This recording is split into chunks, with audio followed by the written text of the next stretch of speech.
Untuk pertama-tama, apa sih question and answering system itu? Question and answering system sendiri merupakan suatu hal di mana teknologi tersebut membutuhkan konteks dan sebuah pertanyaan untuk diolah yang mana nantinya akan menghasilkan output berupa jawaban. Untuk teman belajar sendiri atau aplikasi yang kami kembangkan ini, ia pada aplikasinya akan memunculkan dua buah text bar di mana dapat diisikan konteks atau materi dan modul yang ingin kita ambil jawabannya dan juga pertanyaan yang ditanyakan oleh pengguna. Kemudian sistem akan mengolah konteks serta pertanyaan tersebut dan menghasilkan sebuah output yang berupa jawaban singkat. Untuk jenisnya sendiri, sebetulnya untuk Q&A sistem sendiri terbagi menjadi dua, yaitu ekstraktif dan generatif. Di mana untuk ekstraktif sendiri, itu merupakan sebuah sistem yang hanya mengambil sebuah kalimat atau sebuah potongan kalimat dari satu paragraf untuk menjawab atau untuk memberikan output yang diinginkan. Sedangkan untuk generative question and answering system, ia akan menggenerate sebuah kalimat baru yang tidak ada di paragraf sebelumnya. Bisa di backref. Untuk di sini dapat kita lihat seperti yang terdapat pada presentasi. Untuk pertanyaan siapa yang terlibat dalam perang saudara Amerika, apabila kita menggunakan extractive question and answering system, output yang diberikan hanyalah mengambil bagian dari sebuah paragraf, di mana sistem tersebut akan merecognize manakah kata pertama yang cocok untuk menjadi jawaban dan kata terakhir yang cocok untuk menjadi jawaban. Kemudian mereka akan mengambil potongan kalimat berdasarkan kedua kata tersebut. Sedangkan untuk yang generative question and answering system dapat kita lihat bahwa di sini output atau answer yang dikeluarkan oleh sang sistem tidak terdapat dalam paragraf. Walaupun memang informasi yang terdapat dalam paragraf yaitu negara bagian di utara dengan negara bagian selatan, namun hal tersebut tidak secara jelas atau tidak secara eksplisit tertulis dalam paragraf tersebut. Jadi aku coba akan bahas tentang extractive question and answering system yang merupakan sebuah sistem yang kami gunakan untuk teman belajar sendiri. So sebenarnya question and answering system sendiri itu kayak model sistem-sistem natural language processing lain. Dia terdiri dari pre-processing, terus model predicting, lalu di post-processing menjadi bentuk yang bisa dibaca. Lalu untuk lebih detailnya misalkan kita masukkan sebuah pertanyaan dan sebuah teks sebagai input, teks terus dan pertanyaan tersebut akan diolah melalui pre-processing menjadi token-token yang dimasukkan ke dalam model. Model memprediksi distribusi probabilitas atau bisa kita bilang logits, dan logits tersebut kita proses kembali menjadi sebuah menghasilkan prediksi dari si model. So kita akan coba bahas tentang dari pre-processing-nya dulu. Pre-processing pada Q&A system ini pertama input yang diberikan oleh kita sebagai pengguna atau input data yang kita akan berikan kepada model untuk melatihnya atau mengevaluasinya. Ada dua, yaitu questions dan konteks. Question itu yang pertanyaan dan konteks itu berisi teks dari yang berisi jawaban dari pertanyaan tersebut atau yang terkait dengan pertanyaan tersebut.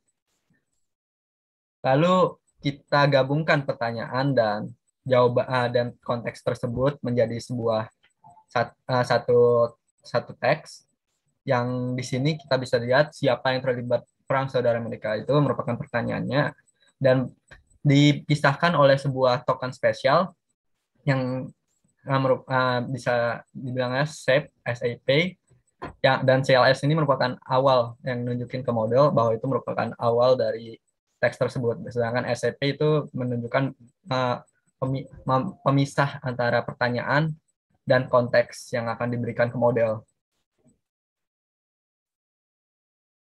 Lalu untuk itu kita juga perlu mengatur label dari input yang kita berikan sendiri, karena hal ini juga untuk melatih model, karena kita melatih modelnya secara supervise. Kita melakukan fine tune terhadap model secara supervise. Di sini bisa dilihat untuk setiap kata yang ada di dalam teks itu kita berikan label masing-masing. Ada 2 label, yaitu yang berwarna biru itu menunjukkan merupakan awal dari jawabannya, dan berwarna merah itu merupakan akhir dari jawabannya.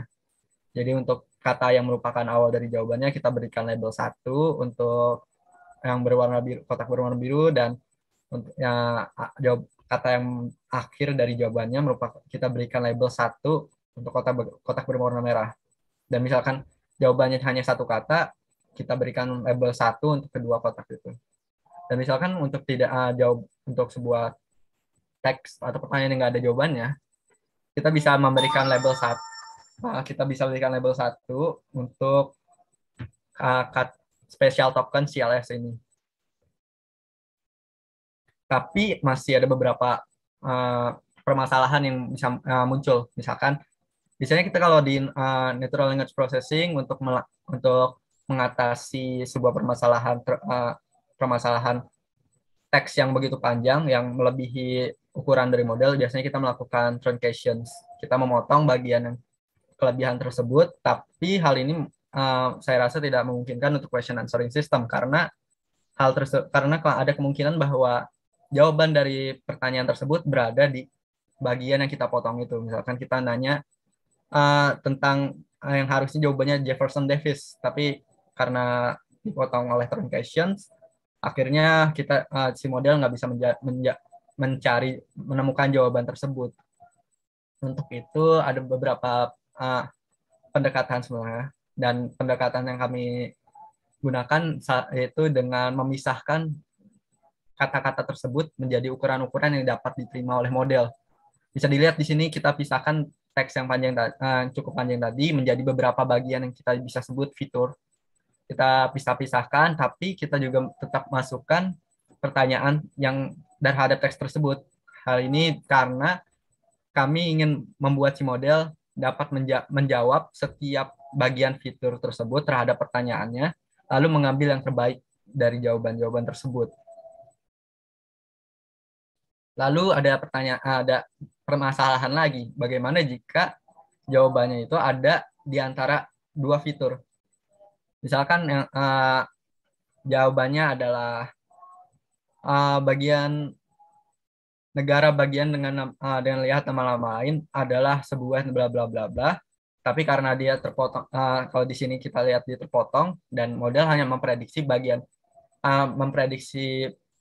fitur atas dengan fitur yang pertama dan fitur yang kedua itu berbeda. Jadi model nggak bisa memberikan sebuah jawaban yang mungkin relevan karena terpotong kedua fitur. Oleh karena itu kita bisa tambahin overlap di antara 2 fitur itu. Jadi kayak di bagian fitur kedua dengan pertama itu kita kasih sedikit overlap di mana ada bagian yang fitur pertama mengandung bagian fitur kedua dan fitur kedua mengandung bagian fitur pertama. Seperti itu. Terus untuk itu beberapa sebenarnya kita bisa membangun question answering system ini dengan beberapa model lain, tapi yang kami gunakan dalam question answering system yang kami bangun ini yaitu model BERT atau bidirectional encoder representation from transformers. Mungkin di sini kami akan jelaskan sedikit aja sih tentang model yang kami gunain, dan ini merupakan arsitektur dari model transformers sendiri yang ada 2 komponen utama, di encoder dan decoder. Simpelnya, encoder itu adalah bagian dari model transformers yang digunakan untuk memahami bahasa oleh transformers itu. Dia melakukan, dia nggak kayak current neural networks, current neural network itu kan satu kata lalu selanjutnya. Model transformers ini mengolah kata-kata tersebut secara sekaligus melalui input embeddings ditambah dengan positional encodings yang menunjukkan posisi tiap kata itu, memberikan informasi ke model posisi tiap kata itu. Lalu setelah hal itu kemampuan bahasa model ini dilatih melalui proses yang disebutnya pre-train, ya, yang menghasilkan embeddings dari kata-kata yang menunjukkan makna dari kata oleh si model. Jadi kayak dia mempelajari kata-katanya dan dia mendapatkan gambaran makna dari kata-kata tersebut. Lalu lalu itu digunain pada decoder yang di fine tune terhadap suatu task spesifik. Misalkan kayak sekarang kita gunain untuk melakukan question and answering. Kita fine tune dia menggunakan, lalu dia akan memanfaatkan apa yang udah embeddings yang udah dilatih dan beberapa ya, parameter yang udah dilatih sebelumnya di pre-train lalu kita sesuaikan sedikit untuk menyesuaikan task kita. Dan untuk bidirectional encoder representation from transformer sendiri atau BERT itu dia itu bekerja sesuai namanya sih, bidirectional encoder representation from transformer. Jadi bagian encodernya merupakan bidirectional atau anggap aja encodernya ditumpuk sehingga menghasilkan model BERT itu. Lalu model BERT ini dilatih pada 2 tahap, pre-train dan fine-tune. Untuk pre-train dia dilatih untuk bagaimana si BERT itu memahami sebuah bahasa, dan fine-tune itu dilatih untuk melakukan sebuah tugas spesifik. Pre-train model BERT, kita bisa menggunakan beberapa model-model BERT yang udah di pre-train oleh orang lain, lalu melakukan fine-tune untuk melakukan tugas spesifik. Jadi kita tidak perlu melatihnya terhadap bahasa dulu, sehingga kita bisa langsung fokus ke tugas yang kita ingin lakukan. Lalu pada bagian post processing, sebenarnya dari tadi bagian teks bisa menjadi fitur 1, fitur 2, fitur 3 dan seterusnya, menghasilkan logit masing-masing, yaitu start dan end probabilities. Lalu diolah untuk mendapatkan jawaban dari masing-masing fitur, diurutkan untuk mendapatkan jawaban akhir dari si model.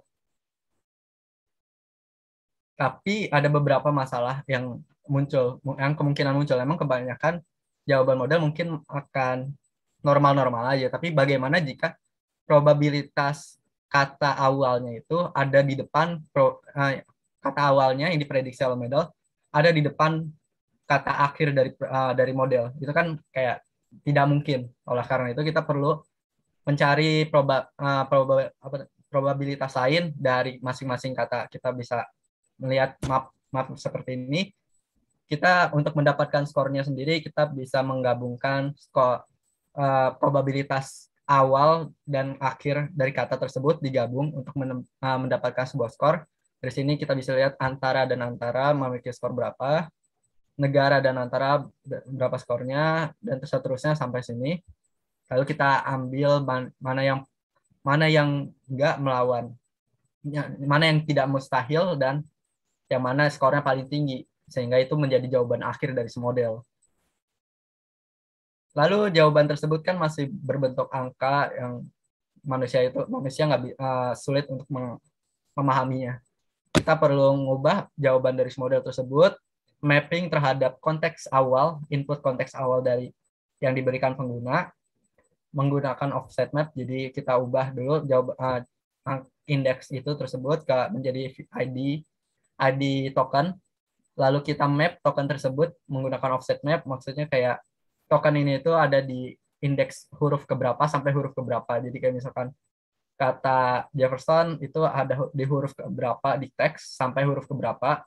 Jadi pas kita gabungkan semuanya, kita dapat sebuah teks yang merupakan jawaban akhir dari si model. Ya, kurang lebih kayak gitu secara sederhana secara kerja sistem question answering. Dan misalkan kalau ada yang tertarik, misalkan mau lihat bagaimana kode model teman belajar, pipeline-nya, kalian bisa cek GitHub aku di https://rifkibujana/indobert.ca, atau buka aja Rifki Bujana terus nanti cari aja repositorinya. Kurang lebih itu. Mungkin ada yang mau ditanyakan atau ada yang mau dibahas. Sip, makasih ya. Silakan teman-teman, apabila ada yang ingin ditanyakan bisa langsung on mic aja atau bisa via chat juga, silakan. Izin mau bertanya. Izin mau bertanya, boleh?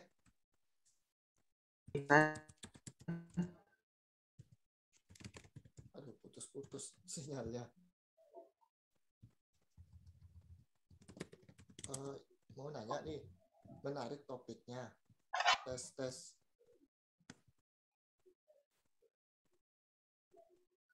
Aduh. Oh iya, kedengaran kok.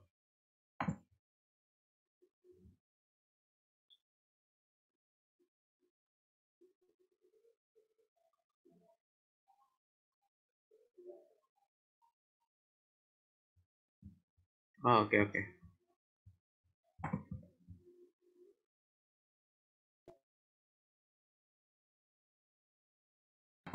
Teman-teman yang lain misalkan ada yang ingin ditanyakan, silakan ya. Mau via chat atau ini. Atau online juga langsung boleh, silakan.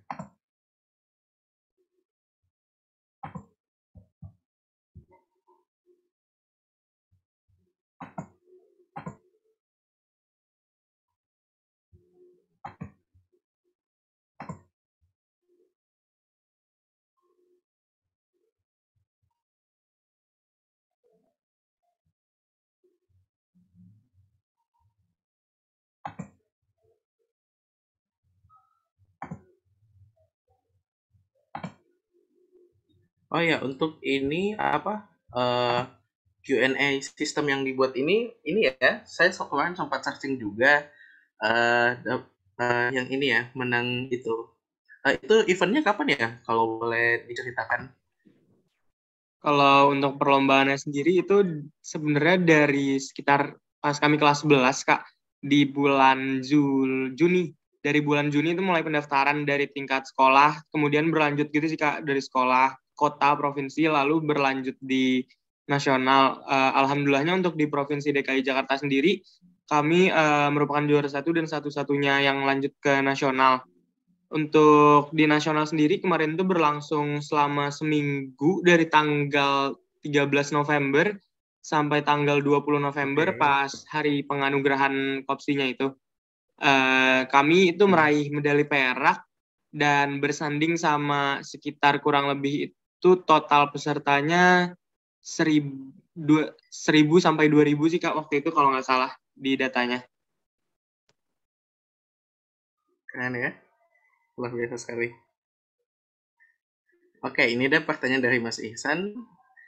Izin mau nanya, kalau yang Q&A itu apa bedanya dengan fitur search semisal package BM25 dan bagaimana model perlu dilakukan stemming atau lemmatization? Oke, boleh silakan dijawab.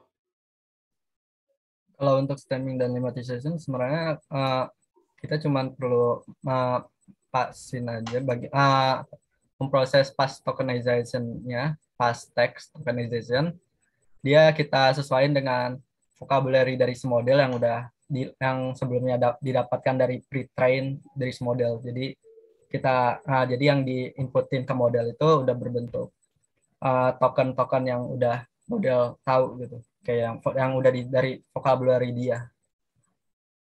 Dan kalau untuk bedanya dengan fitur search misal package BM25, kalau boleh tahu package BM25 itu kayak gimana ya, Kak? Soalnya aku belum pernah explore tentang itu.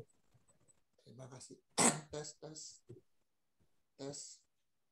Oh iya, kedengaran kok Mas Ihsan. Cuma agak kecil aja suaranya. Gimana ya cara besarnya? Tes. Lebih besar suaranya? Dikit.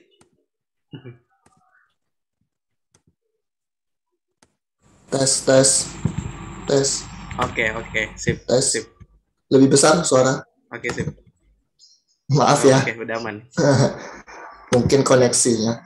Jadi BM25 itu kalau saya nggak sengaja juga nemu itu dia kayak search engine juga. Jadi misalnya kita search satu kalimat, nanti kita package itu bisa mencari di suatu teks searching query itu di teks itu di kalimat mana yang potensinya paling besar. Misalnya ini saya contohkan izin share screen boleh? Izin share screen ya, boleh? boleh, silakan. Halo? Oh ya, silakan. Aduh, Ya, nggak silakan, kedengaran Mas. suaranya. Tes. Iya, silakan.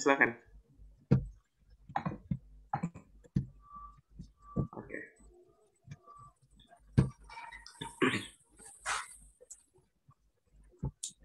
Nah, jadi seperti ini. Dia itu bisa misalnya ada kata-kata,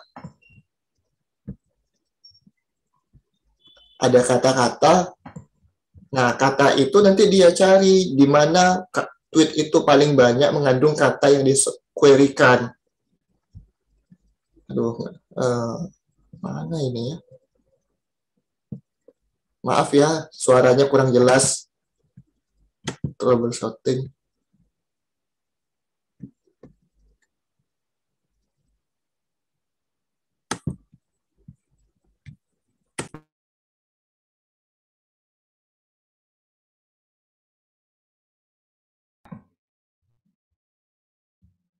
Oke. Eh, Nah, jadi kayak kalau kata Mas Cahya, BM25 itu extended dari TF-IDF. Jadi dia kayak mencari kata yang paling relevan dari kalimat yang kita berikan gitu ke model, atau kayak kalimat kalau TF-IDF kan dia nyari kata yang paling penting di dalam teks gitu. Mungkin kayak coba kita demoin dulu tentang Q&A sistem yang kita kembangin dan nanti mungkin kelihatan gitu bedanya. Izin share Mungkin screen. karena servernya lagi dimatiin sama sekolah, bisa dari local server aja juga kali, Rif. Oh ya.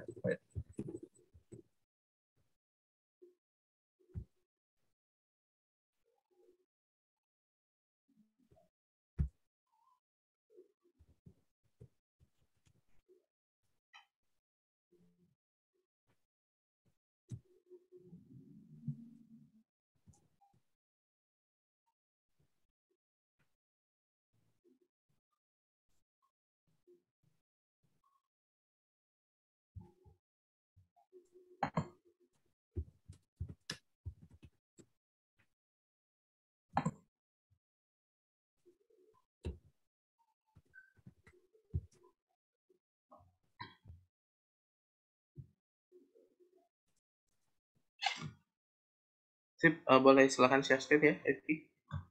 Oke, aku lagi coba nyalain dulu aplikasinya di Streamline. Oke.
Udah kelihatan?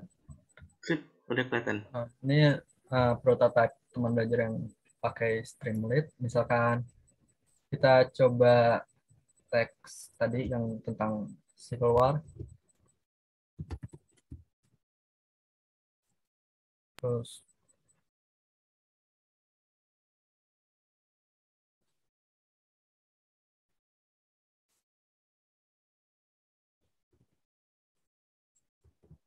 pertanyaannya tentang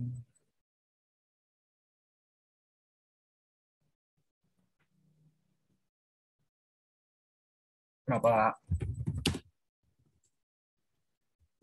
perang saudara.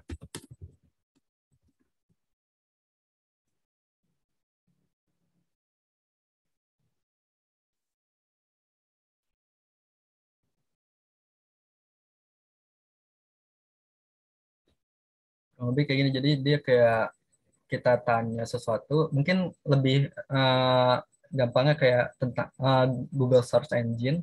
Kalau misalkan kita nyari sesuatu, misalkan kayak tadi perang saudara Amerika, biasanya dia bakal langsung ngasih referensi jawaban itu, dan di sini kayak di sini kapan perang saudara di Amerika, dia langsung jawab kayak gini. Kurang lebih mungkin lebih mirip ke Google Search Engine ini sih. Kalau yang tadi BM25 lebih, kalau aku mungkin antara pengertian aku yang aku tadi coba search sedikit, BM25 itu kayak nyari persamaan kalimat gitu atau ranking tentang kemiripan gitu. Jadi mungkin bisa dibilang berbeda sih, karena dia nyari langsung berdasarkan pertanyaan gitu jawabannya di mana dari teks ini.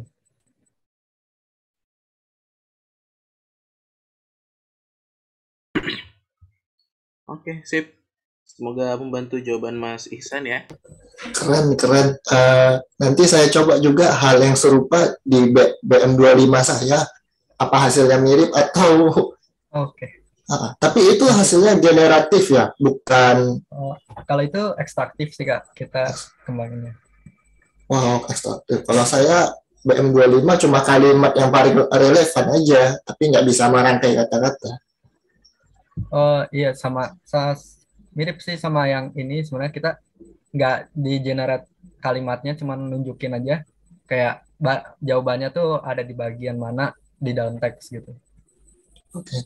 Mungkin mirip sih Kak. Berarti sama-sama ekstraktif ya berarti. Iya Kak. Sip. Siap, terima kasih. Terima kasih Mas Ihsan atas pertanyaannya. Teman-teman yang lain gimana? Ada pertanyaan tentang yang Lalu tadi kalau ya sudah mungkin untuk model yang kita kembangin sendiri ada di link GitHub ini. Mungkin kalau misalkan penasaran boleh atau di-share pengen aja. lihat Sip. lihat gitu. Nanti oke. Di situ ada juga notebooknya pas pelatihan. Oh iya, berhubung ke depannya kami juga akan mengembangkan teknologi ini lebih jauh, kami mohon bantuan dan doanya apabila kakak berkenan untuk membantu follow bisa di Instagram ya Kak, @temanbelajar.28. Terima kasih Kak. Oh iya boleh, di drop aja di sini juga user IG-nya silakan nggak apa-apa. Oke deh Kak, bentar Sempat Kak. ada yang penasaran lihat-lihat.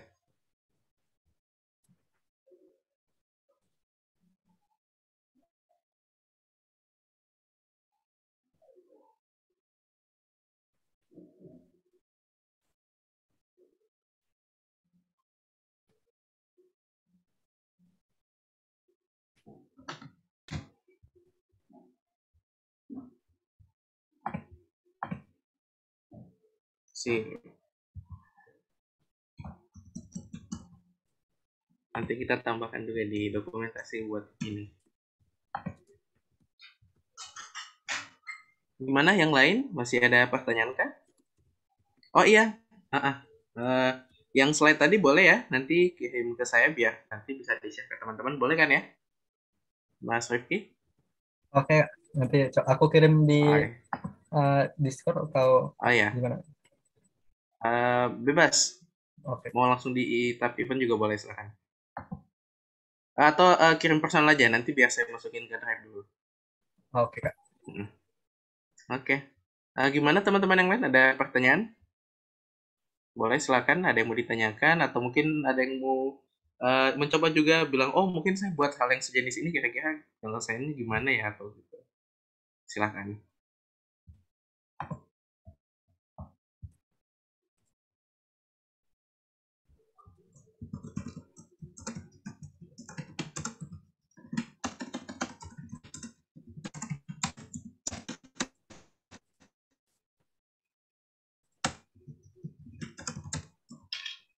Oh ya, Mas Cahya, kalau untuk dataset yang kita gunakan untuk fine tuning itu dataset Squad V2.0 yang kita translasi ke bahasa Indonesia sih, Kak.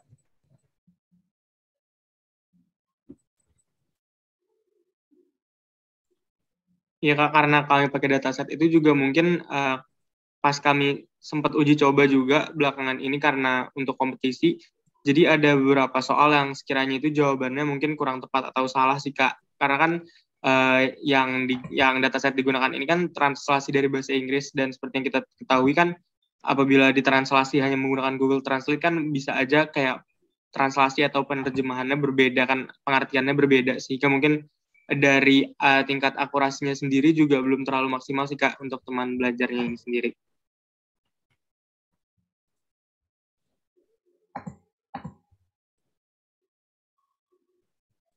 Ya, apalagi untuk pertanyaan-pertanyaan yang ada data set.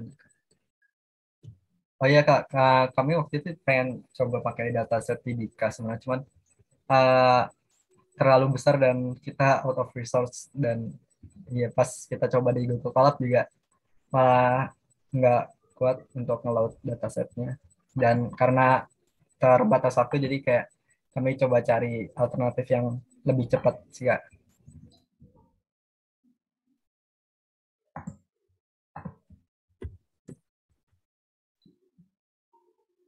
Oh ya, dan model yang ini kami kembangkan juga banyak nyari referensi dari GitHub-nya Kak Cahya juga yang tentang Indobird dan question answering-nya.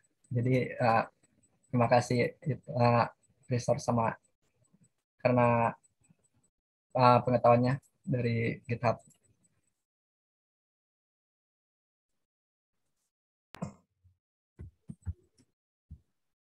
Sip.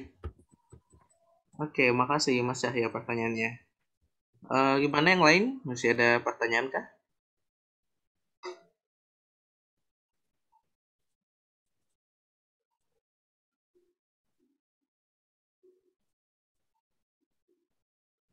Oke, ini ada pertanyaan dari Mas Andika. Saya belum memahami yang tentang NLP apalagi begitu. Jadi pertanyaan saya agak umum gitu ya. Hehe. Resource komputasi berat nggak sih untuk studi kasus seperti ini? Misalnya perlu GPU high-end atau apa? Mungkin boleh di-sharing selama ini environment apa di laptop atau mungkin di cloud.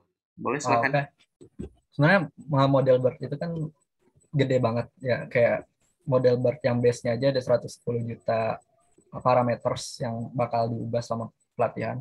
Dan walaupun cuman fine tuning gitu, dia perlu resource yang gede banget, lumayan cukup gede banget sih. Waktu itu kami pakai GPU yang dari Google Colab sih, yang Tesla T4 aja makan waktu 8 jam buat pelatihannya uh, sekali pelatihan doang. Dan kalau misalkan pakai GPU doang mungkin bisa lebih dari seminggu atau sebulan. Dan tapi kalau untuk melatihnya model baru itu lumayan berat. Oke, sip. Tapi bisa coba pakai Google Colab saja yang pakai GPU-nya. Kayak itu udah lumayan cukup sih. Atau mungkin bisa pakai TPU-nya biar lebih cepat lagi pelatihannya.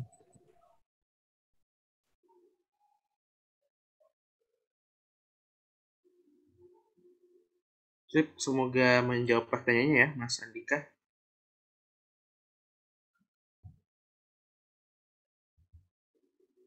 Gimana teman-teman? Ada pertanyaan lain? Last questions?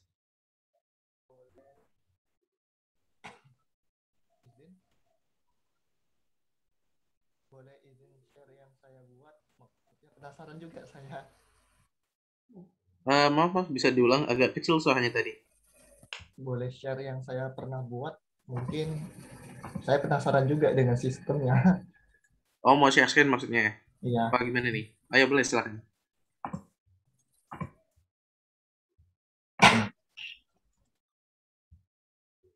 Hmm,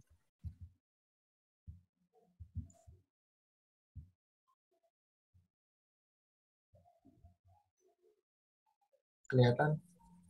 Oke, udah kelihatan. Nah, ini perang saudara. Terus tadi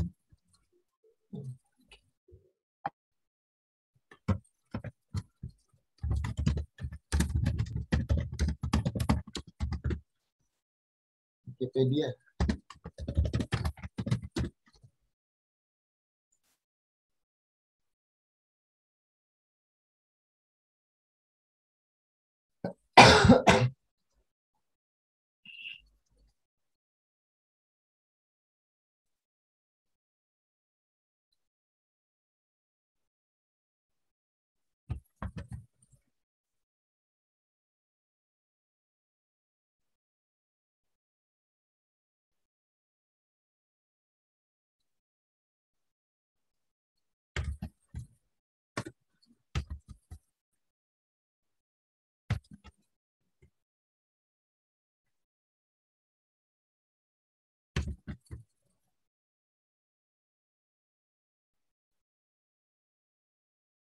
Kalau saya, sistemnya pertama dimasukin ke Word dulu. Halo, tes, tes. Maaf, kedengaran suara saya? Dan enggak, Dengan Kak. Oke. Kalau saya, dia memang saya bikin di Word dulu. Jadi nanti dari Word, kemudian dibaca oleh Python. Nah, di sini coba saya run. Misalnya tadi pertanyaannya apa? Penyebab perang saudara. Iya, betul, Kak. Berarti ini untuk inputnya sendiri harus berupa file gitu ya, Kak? Seperti PDF atau Word. Sebenarnya bisa teks, tapi karena teksnya itu saya itu rangkum dari PDF, makanya saya masukin ke Word. Oh, oke, Kalau Kak. kalau cuma separagraf, dua paragraf, memang saya masukin ke sini. Tapi kadang-kadang saya itu masukin banyak paragraf, misalnya sampai 10 paragraf. Ketika di Python, ternyata kebanyakan jadi berat Pythonnya, jadi saya masukin ke Word. Nah, ini penyebab perang saudara.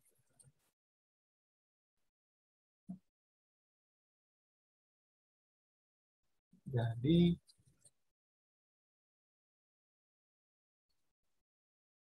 nah ini dia. Jadi saya mencoba berbagai algoritma, tapi nah ini jadi ada ini sih agak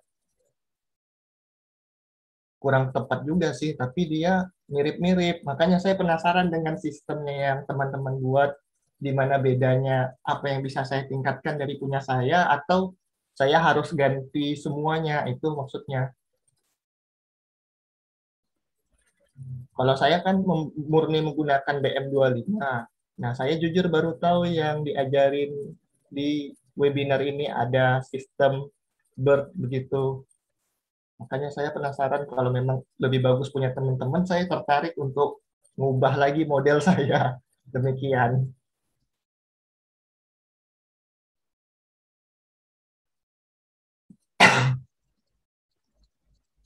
Suaranya kedengaran? Tes, tes. Aduh. Aman, aman, Kak, aman. aman kok. Makanya itu saya tadi nanya tentang BM25, apa bedanya, karena saya merasa ini udah cukup akurat, tapi saya kalau menemukan yang lebih akurat, ya apa salahnya saya gunakan lagi punya teman-teman. Mungkin kalian kalau kakak coba nyari dari kata yang ada di dalam pertanyaannya terus kayak dibandingin gitu ke konteks, dicari persamaannya gitu ya kak. Iya, Terus nanti di sort top end-nya terus diambil paling atas gitu kak. iya betul, kurang lebih gitu. Oh iya. Awalnya kamu sebenarnya pengen bikin sistemnya kayak gitu sih kak. Kita coba cari beberapa paper yang relevan juga sih tentang question answering, dan emang di Indonesia kayaknya beberapa papernya tentang yang di bahasa Indonesia banyak yang banyak yang coba pakai sistem yang mirip, cuman mungkin pakai model pendekatan model yang beda. Tapi terus kami coba terus kayak nemu tentang squat, terus kita coba nemu bird, terus kita juga nemu tentang question answering system pakai bird gitu, dan kita lihat hasilnya kayak lebih bagus gitu, jadi kita coba juga. Tapi menurut aku sistem kayak gini juga bisa udah cukup bagus Kak. Dan mungkin bisa ditingkatin. Wah, terima kasih inspirasinya. Apakah yang dibuat teman-teman itu open source atau Iya mungkin Kak, ada? untuk modelnya bisa dicek di GitHub yang aku share di chat, kolom chat sih Kak, bisa dilihat itu. Ada kodenya kok untuk model yang kita kembanginnya. Ada notebooknya juga kalau untuk dipelajari tentang saat kami melatihnya. Terima kasih. Mungkin saya ganti haluan, jangan pakai BM25 lagi. Terkadang akurat, terkadang enggak. Saya itu penasaran juga matriks apa indikator yang kita buat tuh tepat itu apa ya. Jadi saya nyoba-nyoba aja. Oh, saya ngerasa ini jawabannya sinkron. Apa ada standarisasi untuk akurasinya berapa untuk Q&A? Kalau untuk kayak pengukuran matriksnya, kita kalau yang aku pernah, yang aku sering nemu itu exact match sama sponsor score sih Kak. Jadi kayak kalau exact match sesuai kayak namanya itu ya jawaban yang benar-benar exact sama jawaban seharusnya dengan jawaban si model. Terus advanced score itu kayak tingkat kemiripan jawaban dari si model dengan jawaban yang seharusnya. Baik, terima kasih Halo. jawabannya. Terima kasih. Saya izin stop screen. Sip. Makasih pertanyaannya Mas Ihsan. Oke. Apakah masih ada pertanyaan lain teman-teman yang lain?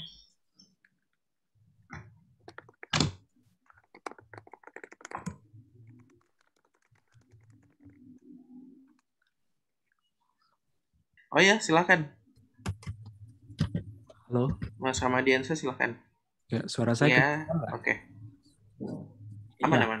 Ya, ini tapi koreksi ya, aku juga bukan di bidang NLP sebenarnya. Jadi kalau ada yang salah, belajar bareng aja ya. Ini jadi mungkin bedanya BM25 sama BERT itu yang tadi Mas Ihsan pakai atau kembangkan. Jadi BM25 itu kan nyari di similarity tuh. Jadi mungkin jawabannya itu ya cuma berdasarkan teks yang ada di input kayak gitu. Jadi dia kalau aku lihat sih tadi sekilas ya dari code-nya Mas Iksan, jadi jawabannya itu cuma terbatas di apa yang di input kayak gitu. Dia nyari similarity-nya ya. Gitu. Mungkin dikoreksi juga ya kalau ada yang salah gitu. Sementara yang dikembangkan teman-teman, aku lupa, Kak Rifki ya. Kak Rifki dan teman-temannya itu kan metode BERT ya, udah pakai deep learning gitu. Dan itu kan udah mungkin di trainingnya tadi kan ada pre-train sama ya transfer learning gitu kan. Gitu. Jadi itu mungkin aja jawabannya itu ya dia mungkin bisa dapat paraphrase-nya atau mungkin sinonim katanya. Jadi nggak kaku gitu jawaban yang dikasih gitu. Kalau misalkan ini sepenglihatanku ya kalau pakai BERT gitu-gitu ya dan sejenisnya gitu. Jadi memang ekstraksi juga mengekstraksi, cuma mungkin memang kelebihannya kalau pakai BERT itu ya jawabannya mungkin ya bisa dapat paraphrase-nya, sinonimnya, dan lain-lainnya sih. Kalau yang aku lihat gitu. Cuman memang mungkin secara komputasi yang BERT ini berat juga ya kalau misalkan untuk inferensi ya. Soalnya kan ya deep learning ya harus GPU gitu-gitu. Gitu. Layernya kalau nggak salah juga tebel lah, sampai million. Atau ya kurang lebih mungkin kayak gitu ya. Sepemahaman aku sih.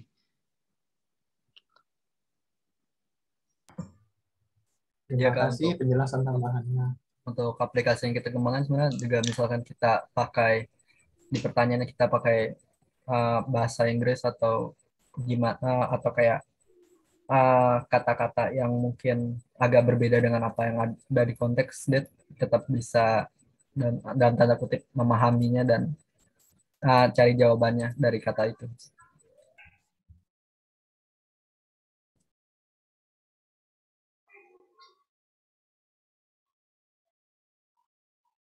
Sip. Itu tadi ya penjelasan tambahan dari Mas Ramadiansa tentang bedanya yang BM25 sama yang BERT. Oke. Teman-teman yang lain masih ada pertanyaan mungkin?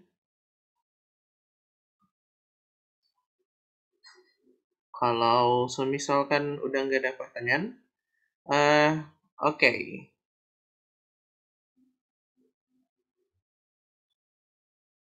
Oke. Rifki atau Fajrin mungkin masih ada yang mau ditambahkan?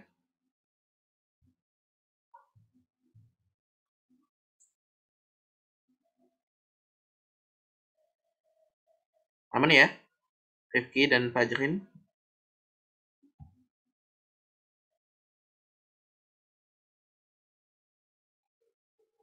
Oke, kalau misalkan tidak ada lagi, mungkin kita cukupkan sampai sini ya. Oke. Oke, kalau nggak ada pertanyaan lain, kita cukupkan sampai sini. Jadi itu tadi pembahasan oleh Saudara Muhammad Fajrin dan juga Rifki Bujana tentang question and answering system and how does it work. Nah, oke. Terima kasih teman-teman yang sudah join hari ini. Terima kasih yang sudah bertanya juga. Terima kasih ya. Dan ke dokumentasi kita, terima kasih. Minggu depan kita juga akan masih ada, kita usahakan untuk setiap pekan itu kita ada sharing session di waktu yang sama ya, di Sabtu malam. Jadi terima kasih buat Saudara Fajrin dan Saudara Rifki. Terima kasih. Terima kasih teman-teman. Untuk slide-nya nanti akan saya share ya di Discord, di event, di channel event untuk ininya dan beberapa informasi lain. Oke, kalau gitu terima kasih. Selamat malam dan selamat beristirahat. Assalamualaikum warahmatullahi wabarakatuh. Dan terima kasih. Sudah boleh live teman-teman. Waalaikumsalam, terima kasih semuanya. Selamat malam.